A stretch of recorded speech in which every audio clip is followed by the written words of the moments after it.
자, 다시 시작하도록 할게요. 이제 볼 내용은 초등학교 초등 교육과정 A 내용입니다.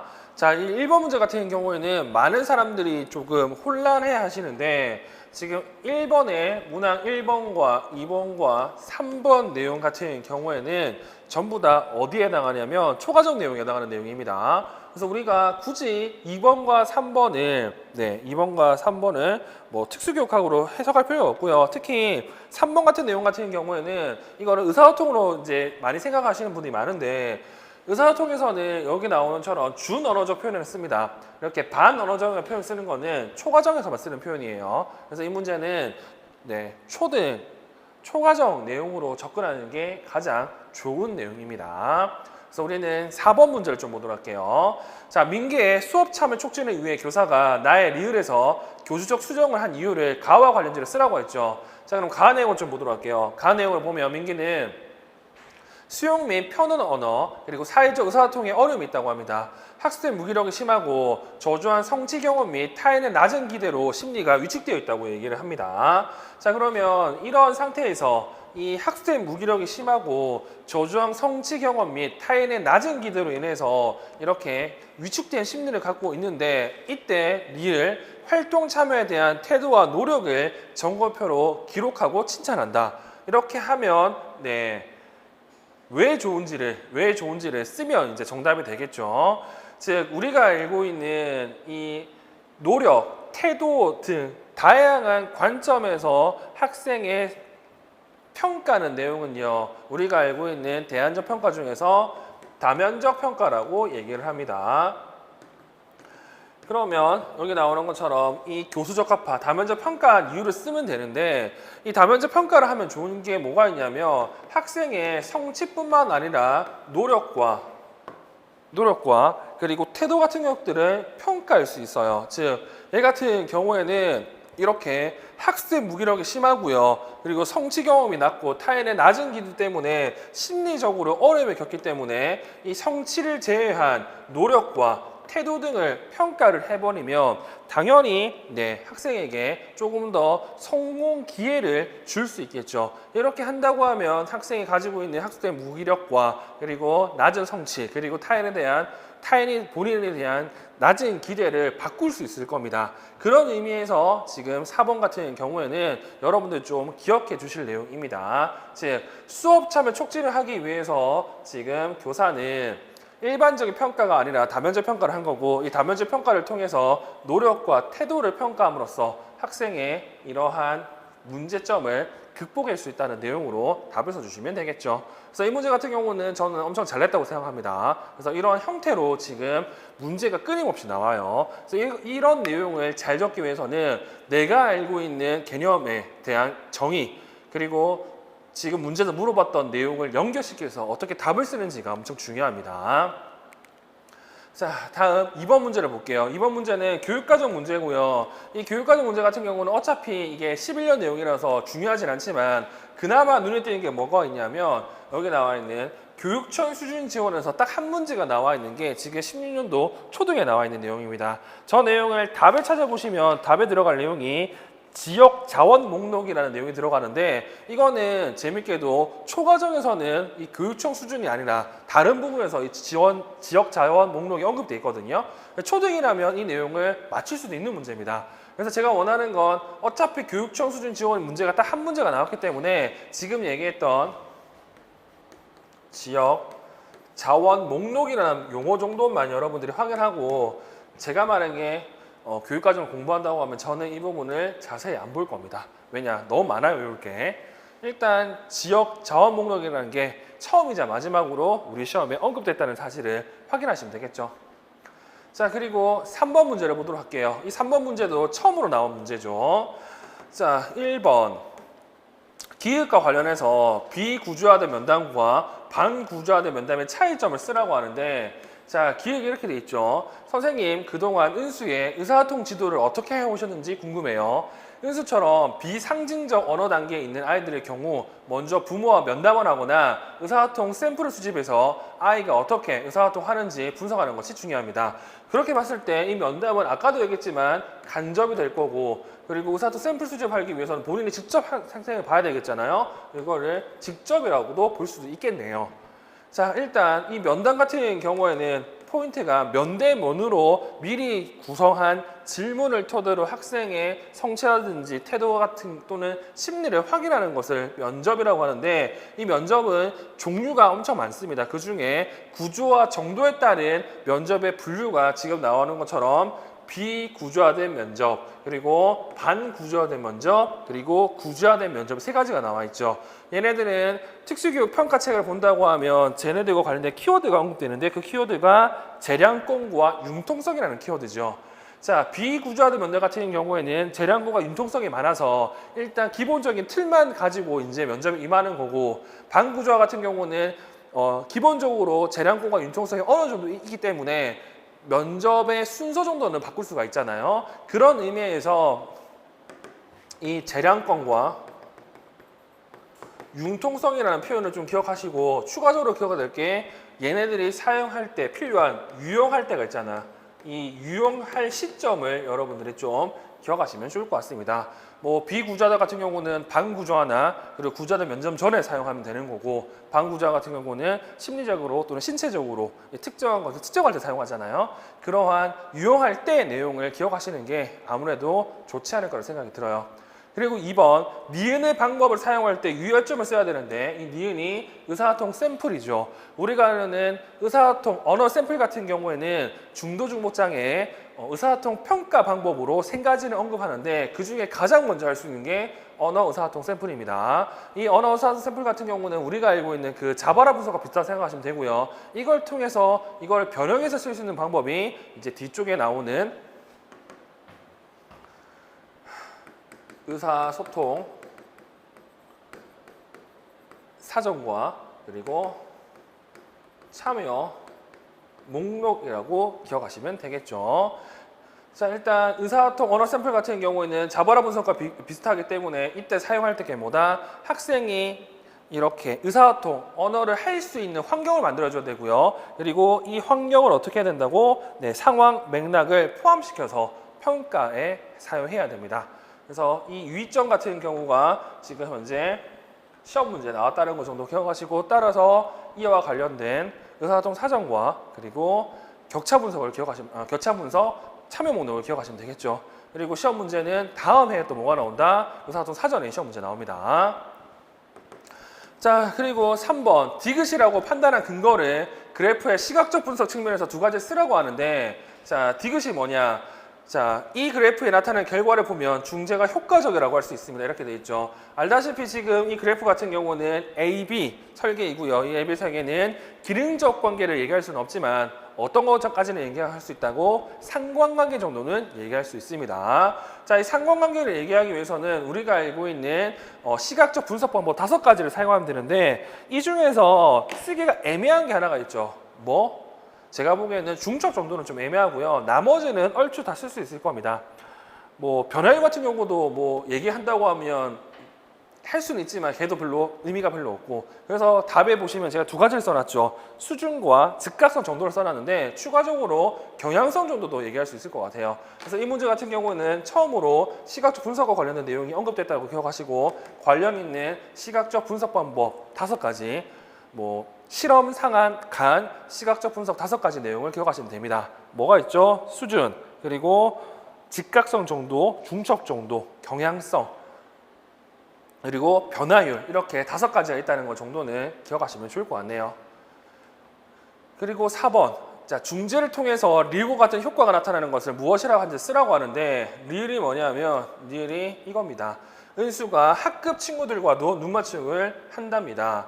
자, 원래 교사만 했는데 지금은 학급 친구들만 하는 거죠. 뭐 이거 같은 경우에는 일반화일 건데, 일반화도 지금 여기 딱 학급 친구라는 표현이 있기 때문에 좀 더 구체적으로 써주시면 좋을 것 같고 뭐 자극 일반화라든지 사람 또는 대상에 대한 자극 일반화를 쓰시면 정답이 됩니다. 그래서 이 문제 같은 경우에는 지금 처음으로 나온 문제가 꽤 많습니다. 1번과 2번, 3번 같은 경우는 처음으로 나왔기 때문에 관련된 내용을 여러분들이 좀 잘 살펴보시면 좋을 것 같아요. 자, 그리고 4번 문제. 이 4번 문제 같은 경우에도 중등은 이와 관련된 내용이 안 나왔고요. 그리고 초등도 이 문제 다음으로는 이 예방과 관련된 내용이 잘 안 나옵니다. 자, 1번 기획 중에서 2차적 예방 예를 쓰라고 하는데, 자, 우리가 알고 있는 2차적 예방 같은 경우에는 장애나 그리고 질병이 이미 가지고 있지만 이에 대한 증상이 나타나는 것을 억제하는 게 2차적 예방이잖아요. 2차적 예방에 가장 대표적으로 뭐가 있다? 네, PKU를 가진 아동들에게 식이요법을 사용하는 게 가장 일반적인 내용이잖아요. 그 내용을 쓰시면 정답이 되는 거고, 일단 1차 예방이 뭔지, 2차 예방이 뭔지, 3차 예방이 뭔지를 여러분들이 기억해 두셔야 됩니다. 그리고 지금 이 문제 같은 경우에는 또 눈에 띄는 게 뭐가 있냐면, 예전에는 이 생의학적 위험 요인 위주로 시험 문제 나왔습니다. 근데 이 문제 같은 경우는 행동적 위험 요인까지도 물어봤잖아요. 뭐 우리가 알고 있는 생의학적 그리고 행동적, 사회적, 교육적과 관련된 위험 요인과 관련된 정의를 당연히 기억해 두셔야 되고, 행동적 위험 요인 같은 경우에는 뭐 당사자뿐만 아니라 뭐 다음 세대에서도 이러한 영향을 주는 그런 위험 요인을 행동적 위험 요인이라고 하는데, 이 행동적 위험 요인과 관련된 구체적 예가 우리가 알고 있는 FAS, 태아 알코올 증후군이라고 제가 말씀을 드렸죠. 그래서 이 태아 알코올 증후군과 관련된 부모의 음주라고 쓰시면 제일 좋을 것 같아요. 일단 저게 송주만 선생님 책에서 좀 강조되는 있는 내용 중 하나입니다. 자, 그리고 3번 디귿 미음 중에서 잘못된 건 한 가지를 골라 쓰고 그것을 잘못이라고 판단한 이유를 써야 되는데, 이 같은 경우는 일단 틀린 내용이 뭐가 있냐면 지금 이 부분이 틀렸다고 볼 수가 있습니다. 어떤 거? 주교 환경 속에서 아니구나, 이게 틀린 게 아니라 틀린 거는 얘가 틀렸는데, 지금 얘 같은 경우는 책마다 이거를 2차 예방에 있는 내용도 있다는 사실을 기억하시면 되겠죠. 현재는 이 문제 전체는 송주만 선생님 책으로 문제를 풀면 제일 좋고요. 신지준 선생님 책에서도 1차, 2차, 3차 예방이 나오는데, 지금 이 납과 관련된 내용을 신지준 선생님 책에서는 2차 예방이라고 언급을 해두었습니다. 그 사실을 좀 기억하시고, 정답은 리을이죠. 아이들이 자전거를 탈 때 사고로 인해 뇌성마비 잊지 않도록 안전모를 쓰게 하는 것은 3차 예방이 아니라 1차 예방이죠. 1차 예방이 말 그대로 원천 봉쇄하는 내용이잖아요. 그래서 이 문제 같은 경우에는 책에 따라서 답이 달라질 수 있다는 사실 또한 여러분들이 문제를 통해서 확인하시면 좋을 것 같습니다. 자, 그리고 4번. 다음은 비읍을 실천하기 위해 오교사가 정시치 학생에게 A와 같은 쌍연한 학습 매개 전략을 사용해서 꽃이라는 낱말읽기를 주도한 장면이다. 자, 여기 나와 있는 쌍연한 학습 매개 전략 같은 경우에는 다른 책에는 잘 안 나오지만 2004년에 나왔던 백은희 선생님 책 정신지체라는 책에서 이 내용이 나와 있고요. 이걸 설명하기 위해서는 우리가 알고 있는 정시체 학생들의 학습 특성, 기억과 관련된 걸 설명하는 정보처리 이론을 알면 좋겠죠. 이 정보처리 이론에서는 지적장애들 같은 경우 단기 기억력이 안 좋기 때문에 이 빨리 장기 기억으로 넘기기 위해서 뭘 사용해야 된다고? 이 시험과 부호화를 사용하라고 얘기합니다. 시험 같은 경우는 눈이든 입이든 여러 번 되풀이하는 걸 얘기하고요. 이거 우리가 알고 있는 용어로는 암송이라고 얘기를 합니다. 그리고 부호화 같은 경우에는 시험보다 조금 더 고급진 전략이고, 부호화라는 뜻은 특정한 정보를 다른 형태의 정보로 바꾸는 걸 얘기하거든요. 이러한 부호화의 유형이 우리가 알고 있는 조직화와 그리고 여기 문제에 나와 있는 정교화가 이렇게 나와 있고, 이 조직화 같은 경우에는 말 그대로 기억할 내용을 이리저리 조직해 보는 겁니다. 근데 대충 순서와 상관없고 의미와 상관없이 묶는 걸 뭐라고 한다? 군집화라고 하고요. 의미 있게 묶는 것을 범주화라고 얘기합니다. 이 군집화 같은 경우는 얘가 청킹이죠. 그리고 이 정교화 같은 경우에는 내가 알고 있는 내용에 연결시키거나 아니면 외워야 될 내용을 조금 더 구체적으로 만드는 걸 얘기하는데, 보통 이 정교화의 방법이 매개 전략이 있고 이 매개 전략 중에 특정한 전략의 쌍연합 학습이 있습니다. 그래서 우리는 이 문제를 통해서 뭘 알아야 된다고? 지금 보여주는 이 시험과 부호와 관련된 구체적 내용을 기억하시면 좋을 것 같고요. 지금 1에 들어갈 AB 내용 같은 경우는 제가 수업 때 다 얘기했죠. 이 쌍연합 학습, 매개 전략의 구체적 예를 우리가 알고 있는 언어적 매개를 이용해서 기억하는 방법이잖아요. 지금 여기 나오는 것처럼 나비와 꽃이라는 걸 연결시켜서 말로 기억해야 되기 때문에 뭐 알겠지만 꽃에 나비가 앉았다라고 쓰시면 되는 거고, 그리고 학생에게 꽃을 그리고 나비를 얘기하기 위해서 지금처럼 이렇게 꽃만 보여주고 뭐 어떻게 한다고? 너 꽃에 무엇이 안 나요? 나비라고 유도하면 되겠죠. 그리고 이거 같은 경우에는 아까도 얘기한 것처럼 지적장애인 같은 경우는 단기 기억력이 낮기 때문에 이 단기 기억력을 보완해주기 위해서 쓰는 방법이라고 생각하시면 될 것 같습니다. 그래서 이 문제는 여기 나와 있는 이 카테고리를 기억하시는 게 훨씬 더 중요하다.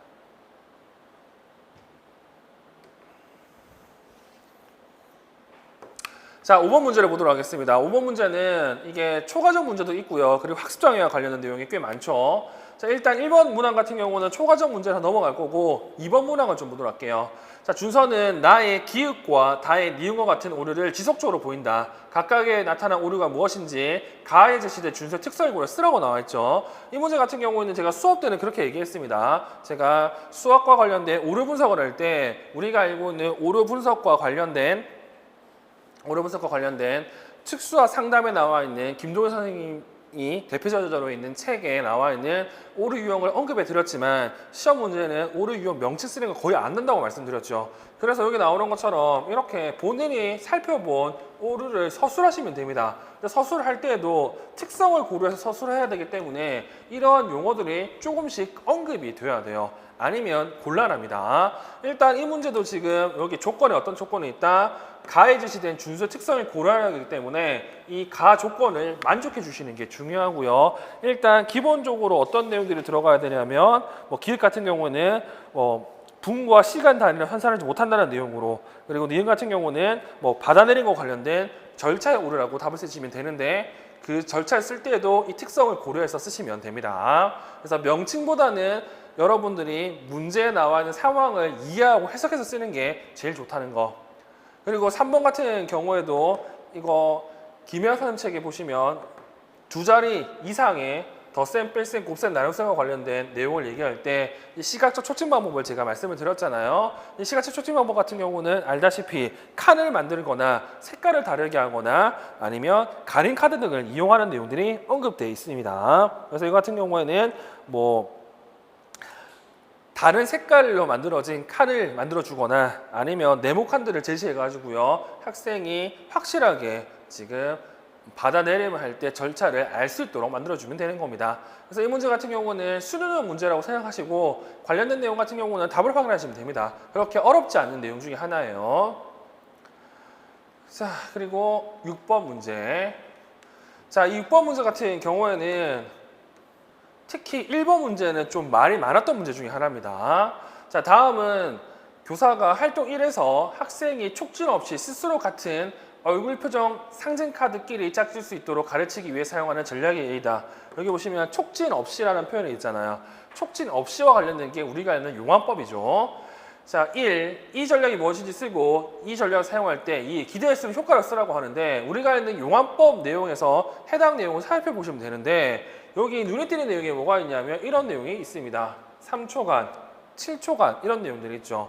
자, 이 내용들을 살펴보시면 지금 이 내용이 시간 지연 전략이라는 걸 대충 알 수는 있습니다. 그러면 이 시간 지연 같은 경우도 하위 유형이 두 가지가 있잖아요. 고정적, 점진적 두 가지를 나누는데 알다시피 고정적, 점진적과 관련된 나누는 기준이 회기와 그리고 그 회기 안에 이러한 시간 지연의 횟수가 이제 중요한데 고정 같은 경우는 시간과 회기가 동일하고 점진은 바뀌는 건데 얘 같은 경우는 읽어보시면 첫 번째 점 같은 경우는 우리가 알고 있는 0초 시간 지연 그리고 3초 그리고 7초잖아요.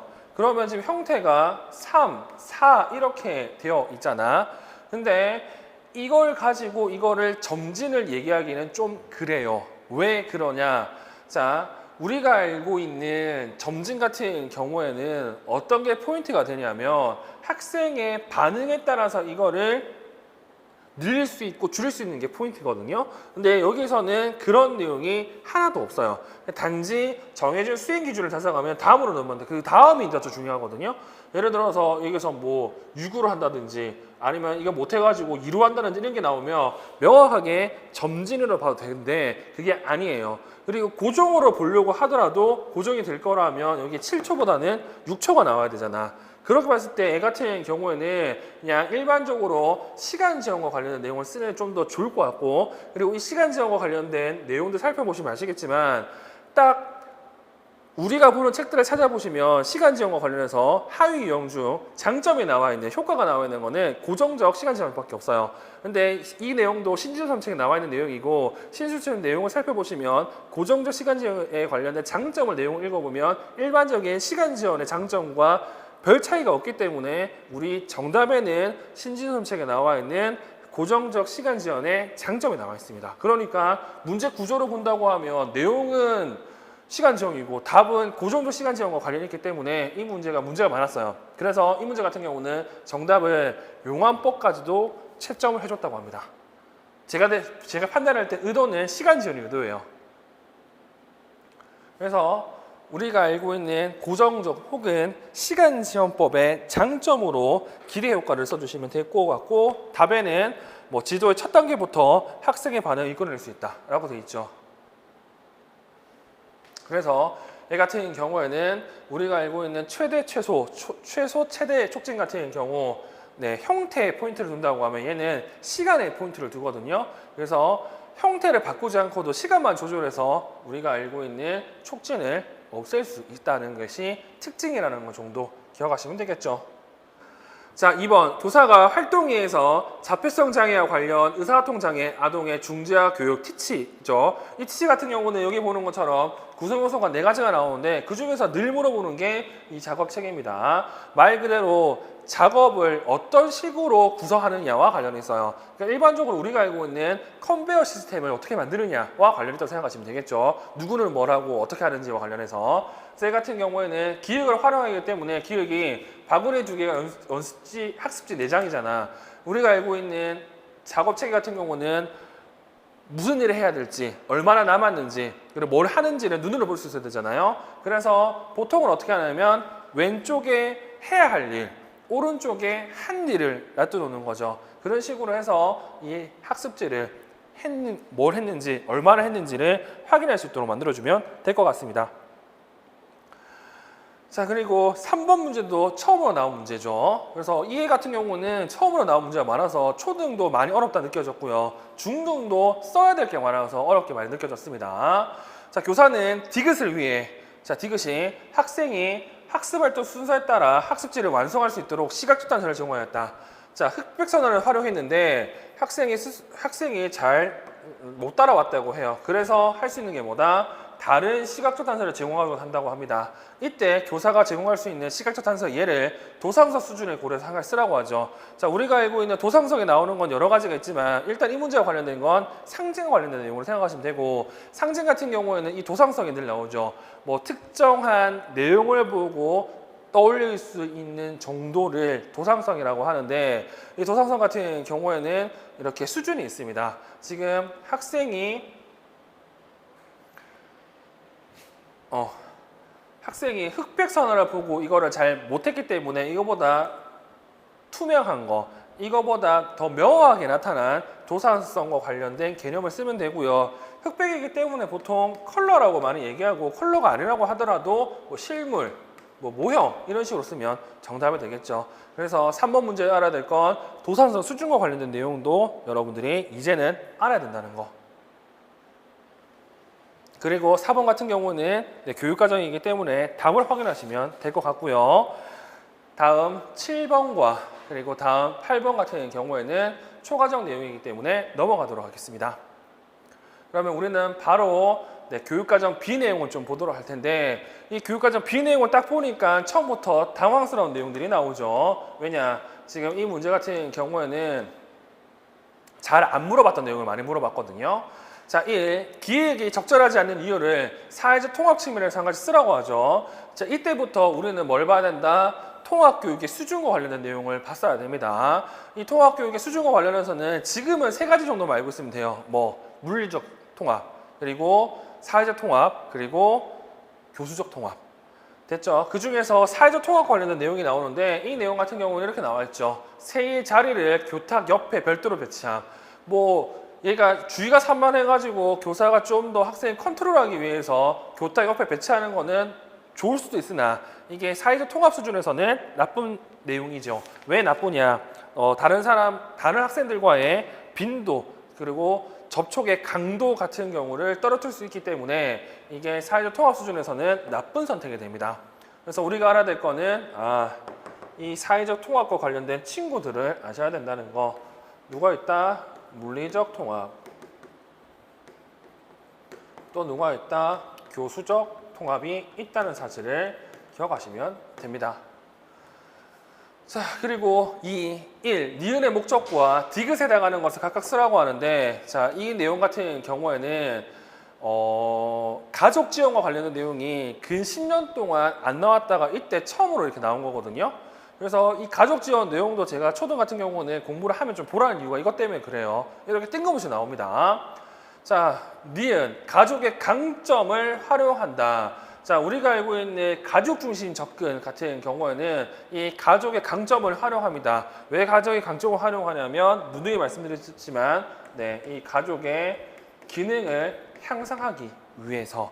그래서 단점보다는 강점에 집중하고요. 이 강점에 집중하면 이 가지고 있는 강점을 기반으로 가족 기능을 향상시킬 수 있기 때문에 그렇습니다. 그래서 니은의 목적은 가족 기능 향상. 디귿 같은 경우에는 답에 본 것처럼 이거 지역사회 내 공식적 자원과 그리고 비공식적 자원을 나누는데 이 공식적 자원과 비공식적 자원 같은 경우는 우리가 알고 있는 자연적 촉진과 서비스 중심 촉진과 비슷한 정확하게 자연적 지원과 서비스 중심 지원과 비슷한 개념으로 보시면 되고요. 이 내용 같은 경우에도 절차가 나와 있죠. 그 절차를 본다고 하면 이게 4단계와 관련이 있고 4단계 내에서 공식적 자원과 비공식적으로 나누는데 공식적 자원 같은 경우는 말 그대로 공식적으로 지원해 주는 겁니다. 국가나 지방자치단체에서. 근데 비공식적 자원 같은 경우에는 내 사회적 인맥으로 이제 해결할 수 있는 것들이잖아요. 그래서 공식적 자원에 예를 쓰라고 했기 때문에 뭐 특수교육 지원센터 이런 거 쓰시면 정답이 되겠죠. 그리고 3번 이것도 지금 장특법 내용이 바뀌어 있는 내용이잖아요. 예전에는 이게 몇 개 없었지만 지금 6가지 내용이잖아. 그래서 이 내용도 여러분들이 확인할 내용이고요. 현재 용어로는 수업 참여 및 교내외 활동 참여 배제 금지라고 쓰시면 됩니다. 이때는 이거와 달랐죠. 그리고 4번 내용, 장특법 내용이고요. 장특법 내용 같은 경우는 제가 말을 하지 않겠지만 뭐 당연히 알아야 될 내용이긴 합니다. 뭐 특수교육에 관한 직무연수 과정과 일반 교과교육에 대한 직무연수 과정 이런 내용으로 답을 써주시면 됩니다. 그래서 이 문제 같은 경우는 정말로 안 보면 못 쓰는 문제입니다. 그래서 문제가 좀 어렵다고 느껴지죠. 자, 그리고 2번 문제.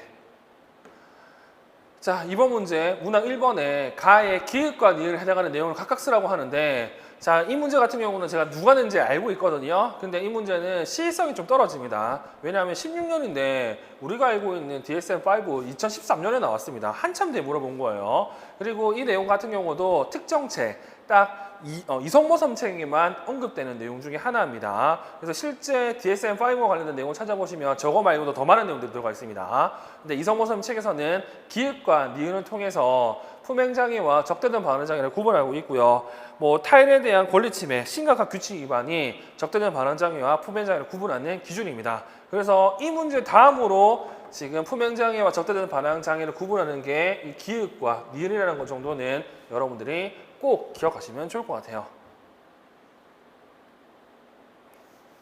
그리고 2번 가의 디귿이 학급 차원의 긍정적 행동 지원 3단계 반 모델 중 1. 어디에 해당하는지 쓰고 그렇게 판단한 이유를 해당 모델의 개념적 특성 관련해서 쓰라고 하죠.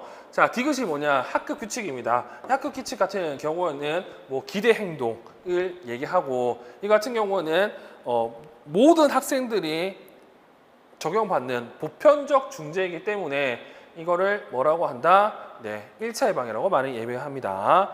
그래서 1에는 1차 예방, 2에는 네, 보편적 중재라는 표현이 들어가면 될 것 같습니다. 그러니까 모든 학생들에게 적용할 수 있는 보편적 중재이기 때문에 그래서 지금 여기 나와 있는 PBS와 관련된 내용 또한 이렇게 시험 문제에 처음으로 언급됐다는 사실을 기억하시면 좋겠네요. 정확하게는 중등에서 아니 초등에서 처음으로 나왔습니다. 자, 3번 보도록 하겠습니다. 3번 내용을 보시면 가해 릴고 같은 상황이 나타나는 이유를 나의 A의 근거에 쓰라고 하는데 자, 이 문제 같은 경우에는 이성모 선생님 응용인도 분석책에 나와 있는 3요인 유관으로 이 문제를 해석도 가능합니다. 3요인 유관에서는 SRS라고 하고요. 이 S, 즉 조작적 조건을 통해서 이 행동이 일어난다고 얘기하죠. 그러면 이 S를 찾는 게 중요한데 후속 결과 내용들을 보시면 현재 영어 같은 경우에는 뭔가를 하라고 하면 이거 안 하려고 합니다. 학습 내용들 보시면 그래서 우리가 알고 있는 문제 행동 기능을 생각한다고 하면 과제 회피라고 볼 수 있는데 이 과제를 회피하는 걸 교사가 도와줍니다. 그렇기 때문에 학생이 싫어하는 과제를 교사가 안 하도록 만들어주잖아요. 이걸 통해서 행동이 증가하는 거죠. 이거를 우리가 알고 있는 후속 결과와 관련된 요인을 생각하면 부적 강화라는 용어를 사용하잖아. 그래서 지금 3번에는 부적 강화라는 용어를 쓰고 그에 대한 내용으로 답을 쓰는 게 가장 좋습니다.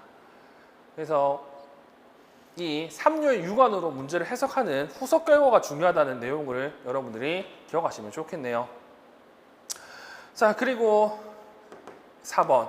이 4번 같은 경우에는 정말 웃긴 문제인데 일단 알아야 될 건 이 4번이 지금 ABC 관찰과 관련있잖아요. ABC 관찰 같은 경우는 선행 사건 그리고 행동 후속 결과를 어떻게 일이 일어난 자연스러운 순서대로 이렇게 기술한 것을 ABC 관찰 기록이라고 합니다. 그래서 이 ABC 관찰 기록 같은 경우에는 방금 얘기했던 이성모 선생님 책에서는 이걸 통해서 문제 행동 기능을 알 수 있다고 설명했지만 요즘 나오는 이 책 장애아동 관찰책에서는 어떻게 얘기할 수 있냐면 유의점으로 그런 말을 합니다. 어떤 말을 하냐. 이 ABC 관찰 기록 같은 경우에는 인과관계는 모른다. 이때 말하는 인과관계는 기능적 관계를 얘기하는 거죠. 인과관계는 모르지만 뭘 알 수 있다? 상관관계 정도는 알 수 있다고 얘기를 합니다. 그래서 위점으로 이런 용어가 지금 최근 책에 언급됐기 때문에 여러분들은 ABC 행동관찰과 관련된 내용을 좀 곰곰하게 좀 생각하시고 관련 내용을 정리할 필요가 있습니다. 실제로 양매선 책에서도 문제 행동을 정의하고 요인을 찾는 데 도움을 준다고 얘기하지만 문제 행동 기능과 관련된 내용은 언급하지 않잖아요. 그래서 여기 나와 있는 이 표현을 여러분들이 기억하시면 좋을 것 같네요. 답은 적혔으니까 제가 따로 말씀드리지 않겠습니다. 자, 그리고 3번 문제. 이 3번 문제가 이제 좀 최근 트렌드를 반영하는 문제인데 일단 1. 가의 기획에서 비 지문자와 수형이 동일한 한국 수어 언어의 지문자를 한국 자모로 쓰라고 나와 있죠. 자, 기획에 보시면 이게 지금 친절하게 영어도 써주고 영어 지문자로 써줬잖아요. 누가 보더라도 하나하나 대응해 보면 이가 B라고 알 수가 있습니다. 이 B와 똑같은 게 한국 수어에서의 뭐다? 비읍이죠. 그래서 이런 형태의 문제가 꽤 많이 나왔고 그리고 이러한 것들은 여러분들이 잘 기억해 두시면 좋을 것 같네요. 그래서 수형과 동일한 손의 모형과 동일한 건 한글 자문 중에서 비읍이라는 것 정도 기억하시면 됩니다. 자, 그리고 2번은 교육과정 내용이기 때문에 답을 하게 치면 되고요. 3번 내용을 받아볼게요. 자, 김 교사가 현우의 청각장애 유형이 디귿이라고 판단한 이유를 나에 제시된 현우의 청력도를 근거에 쓰라고 하죠. 자, 디귿이 뭐냐? 저름성 청각장애이고요. 이 저름성 청각장애 같은 경우에는 여기 청력도를 본다고 하면 딱 나타납니다. 뭐와 A, B, 갭으로. 누가 보더라도 A는 손상이고 B는 정상이라고 알 수 있잖아. 늘 나오는 게 이런 형태이기 때문에 이런 내용을 기억하시면 되고 이 문제에서 여러분들이 좀 기억할 내용은 뭐냐면 이 4번 문제와 관련된 이 내용이죠. 자, 현우의 청력검사 결과를 본다고 하면 이걸 통해서 지금 이상하다고 이제 얘기를 해요. 자, 수능 청력검사 결과와 어음 청력검사 결과가 조금 이상한 것 같아요. 자, 그러면 우리가 알고 있는 어음청력 검사는 종류가 이렇게 두 가지가 있고, 지금 어음청취 역치 검사 같은 경우에는 기도청력 검사와의 검사의 신뢰도와 관련이 있는 거죠. 그리고 얘 같은 경우에도 소위 말해서 기도청력 검사를 통해서 알 수 있는 손상부에 따른 청각장애 유형, 즉 지금은 전음성 청각장애잖아요. 이 전음성 청각장애와 관련해 가지고 여기 나와 있는 이 어음 명료도 검사를 통해서 이게 맞냐 틀리냐 것도 확인할 수가 있습니다. 근데 일단은 지금은 그 문제가 아니기 때문에 우리가 봐야 될 건 이 기도청력 검사 PTA와 그리고 어음 청취 역치 검사 SRT와의 관계를 봐야 되는데, 보통 이거 두 개 빼면 많이 차이 나도 10대 11 정도 차이가 나야 돼요. 근데 지금 보면 왼쪽 귀 같은 경우는 훨씬 많이 이렇게 차이를 내고 있죠. 그래서 이 부분 때문에 지금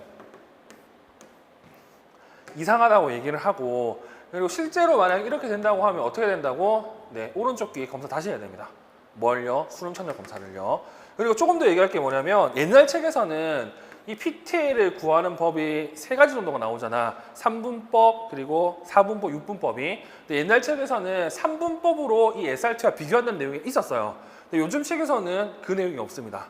일단 예전 책 기준으로 본다고 하면 PTA 3분법으로 나온 가북과 SRT를 비교한다는 사실을 기억하시고, 요즘 책에서는 그런 내용이 없다는 것도 기억하시면 되겠죠. 그리고 실제로 이게 맞을 거라고 하면 솔직히 말해서 여기서 네, PB 맥스 100이 떠 있어야 됩니다. 아니, 이제 100이 떠 있는 게 아니라 지금 우리가 알고 있는 60dB에서 100이 돼야 돼요. 왜? 전음성이기 때문에. 근데 이거는 표시가 별로 안 돼 있죠. 그냥 93이라고만 나와 있습니다. 그리고 뭐 지금 문제에서는 미음, 어음 명도 검사와 관련된 목적을 쓰라고 하는데, 이 목적이 2필사점 책에 나와 있죠. 우리가 알고 있는 어음 명료도 검사 같은 경우에는 이름절 단어나 문장을 이용해 가지고 어음에 대한 인지도, 다시 말해서 어음의 이해 능력을 측정하는 검사입니다. 그래서 저한테도 요즘에 물어보는 게 이걸 많이 물어보더라고. 어음 명료도 검사. 이거 하위 유형으로 어떤 책에서는 단어 인지도 검사와 그리고 문장 인지도 검사, 이렇게 두 가지를 얘기하는 책이 있고요. 어떤 책에서는 이 단어 인지도 검사만 어음 명도 검사라고 얘기하는 책이 있거든요. 근데 재밌게도 청각학 책의 일부가 이렇게 얘기하는 거고, 우리가 보는 특수교과 책에서는 이렇게 얘기합니다. 어음 명도 검사의 하위용으로 단어 인지도와 문장 인지도 검사가 있다고. 그래서 저는 수업 때도 늘 얘기하잖아. 이거 하위용으로 이거 두 가지 얘기해야 우리가 알고 있는 표에 나오는 1인절 단어와 문장이 성립이 된다고요. 그래서 이런 개념을 이 문제를 통해서 확인하시면 좋을 것 같네요.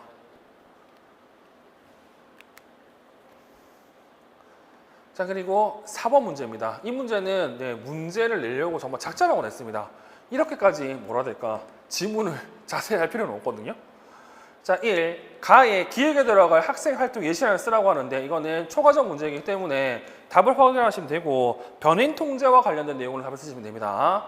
그리고 2. 나의 그림을 보고 교사가 은지의 엉덩이, 무릎, 발을 바르게 정렬한 방법을 쓰라고 하는데, 우리가 알고 있는 자세 전략, 앉기 자세와 관련된 자세 교정과 관련된 내용을 보시면 총 5가지 내용이 나오잖아요. 골반과 고관절 지지, 하체 지지, 그리고 상체, 어깨, 상지지가 나오는데, 실제로 지금 보고 있는 학생 같은 경우에는, 은지 같은 경우에는 누가 보더라도 얘 뭐가 있다? 우리가 알고 있는 STNR 있죠.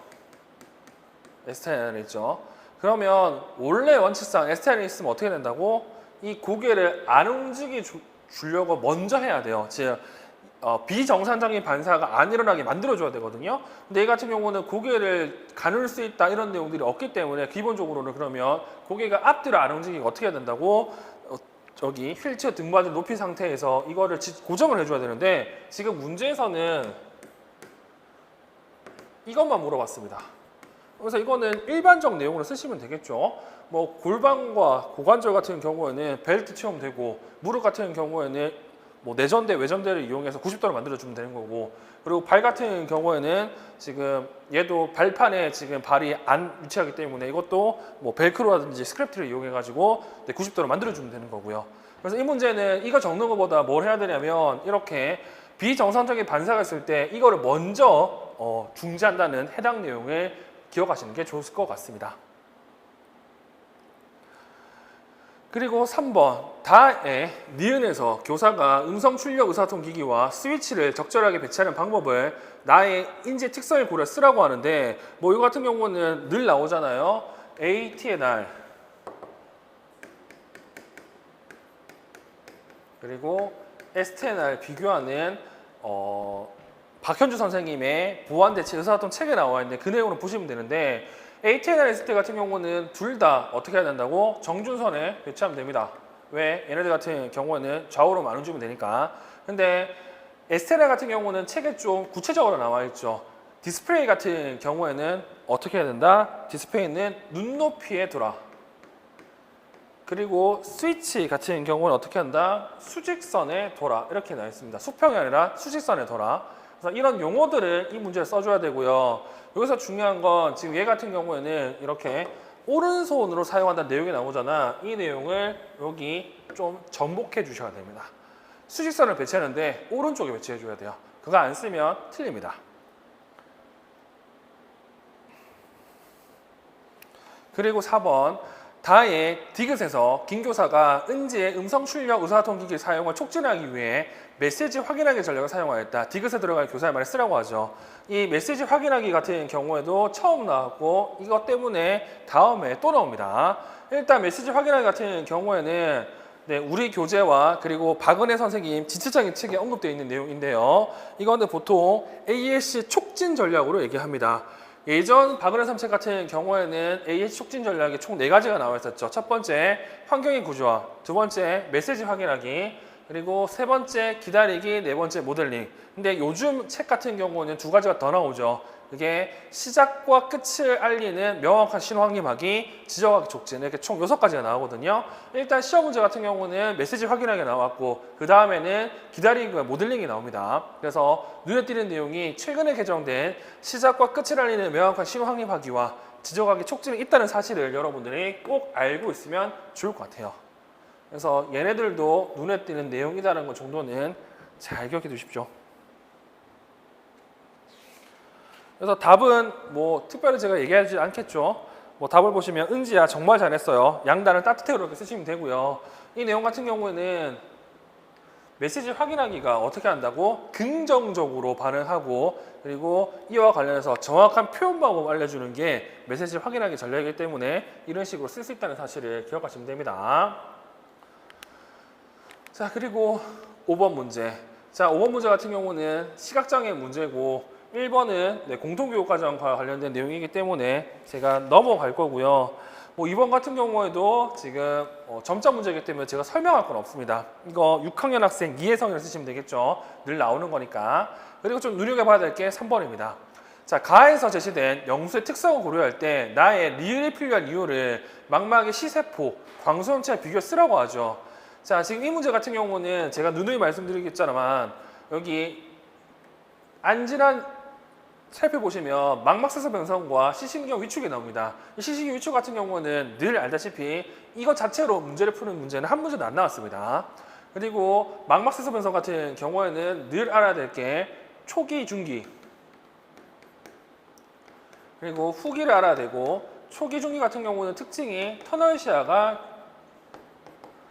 특징이죠. 그리고 왜 터널 시야를 보이냐면 우리 망막의 주변부에 있는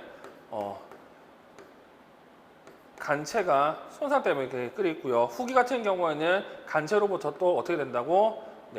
추체까지 손상을 입기 때문에 실명이 이른다는 게 특징이었죠. 그러니까 지금 리을에 영수는 야맹증이 있고 낮은 조도에서 학습 활동하는데 어려움이 있기 때문에 적절한 조도 환경을 제공해야 된다. 그 이유가 지금 터널 시야가 있기 때문에 주변 시야에 분포하고 있는 간체를 잘 활용하지 못하잖아요. 그런 내용으로 답을 써주시면 좋을 것 같습니다. 즉 간체 손상으로 답을 써주시면 되겠죠.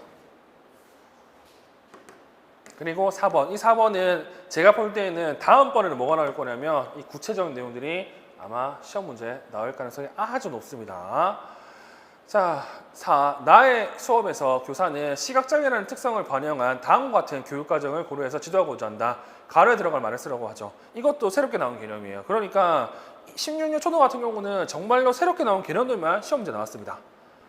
그래서 가로에 들어갈 내용은 시각장애 확대 핵심 교육과정이라고 보시면 되고요. 우리가 기억할 건 뭐냐면 독립적으로 살아가기 위해서 필수적으로 습득해야 하는 지식과 기술로 구성된 교육과정. 이게 시각장애 확대 핵심 교육과정이다. 그래서 이걸 쓰는 게 시험 문제 나올 거고, 그리고 이와 관련된 구체적인 내용들이 시험 문제 나올 가능성이 높다는 사실을 여러분들이 기억하시면 될 것 같네요. 자, 그리고 6번 문제. 자, 이 6번 문제도 한번 보도록 하겠습니다. 자, 6번은 1번 같은 경우에도 교육과정 문제이기 때문에 살펴보시면 되고, 그리고 2번 문제도 살펴보시면 돼요. 우리는 3번과 4번을 볼 텐데, 3번 성대를 습관적으로 남용하는 선우는 나의 비육과 같은 음성적 특성을 보인다. 박 교사가 선우를 위해 할 수 있는 교실 내 물리적 환경에서만 한 가지 쓰라고 하죠. 자, 비읍 매우 거칠고 신 목소리로 붙여라고 되어 있습니다. 자, 이거는 우리가 알고 있는 음성 장애의 한 가지 유형이라고 볼 수 있죠. 자, 음성 장애가 있는 애들 같은 경우에는 어떻게 해야 된다고? 자신의 목소리를 잘 들을 수 있게 하거나 아니면 주변 소음을 줄여주면 되거든요. 그와 관련해서 교실 내 물리적 환경을 개선하는 방법은 고온삼책에 언급이 되어 있죠.